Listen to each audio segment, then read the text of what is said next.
जेबई गे मालिनिया बेली फूल अनि है चमेली फूल अनि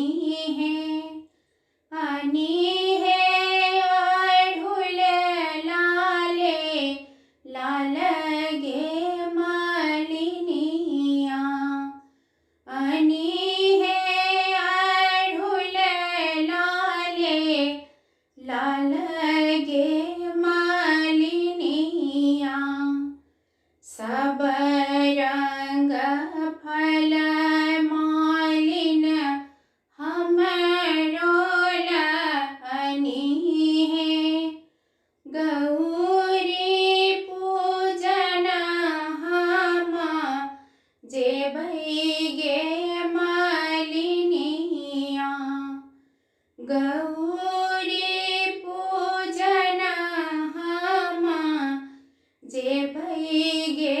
मालिनिया नारियल अनि है नारंगी फल अनि है अनार लाले लाल